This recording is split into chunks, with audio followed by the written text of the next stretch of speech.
ये आइशर कंपनी की 1316 टिपर गाड़ी है। इसमें ड्राइवर कंप्लेन लेके आया था कि गाड़ी हीट होती है।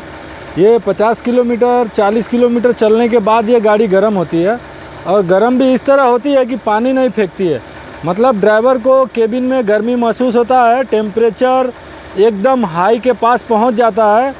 और जब कभी पानी डालने के लिए या तो फिर सुबह में पानी चेक करने के लिए खोलता है तो पानी थोड़ा कम भी रहता है और प्रेशर बहुत रहता है उसमें, और गाड़ी हीट होती है।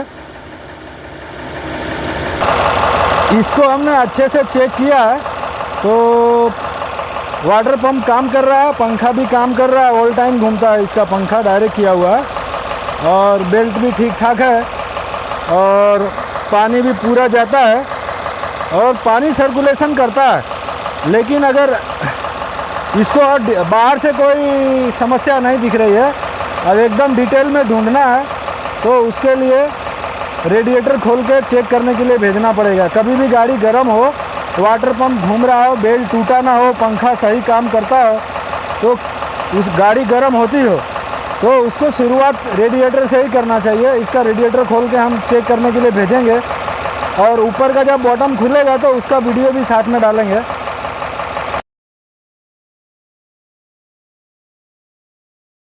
ये रेडिएटर सर्विस हो गया है और हमने दिखाया कि रेडिएटर का कंडीशन कैसा है।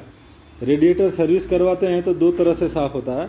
एक इंटरनल, मतलब ये रेडिएटर में जो अंदर की लाइन होती है वो देखिए, वो दिख रही है, वो भी साफ़ हो जाती है वहाँ अंदर से, अंदर की ट्यूब, और बाहर से जहाँ हवा पास होना है, ट्यूब को ठंडा करना है, वो भी साफ़ हो जाता है। जिससे मतलब अगर हल्का भी जाम है तो गर्म होने का कंप्लेन हल्का आएगा, ज़्यादा जाम है तो ज़्यादा आएगा। तो रेडिएटर सर्विस करवा देंगे तो प्रॉब्लम सॉल्व हो जाता। ये फेंस राउत है, फेंस राउत कभी भी निकाले तो फेंकना नहीं चाहिए, उसको भी साथ में रेडिएटर पे लगाना है।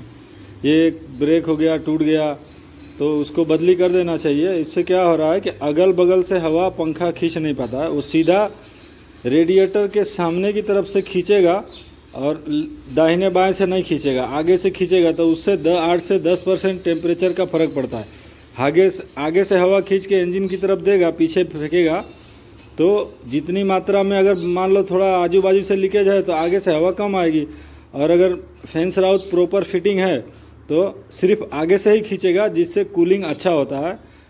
अंदर से हवा जब पास होगी तो वो ट्यूब के अंदर का पानी को थोड़ा अच्छी ढंग से उसको कूल करता है।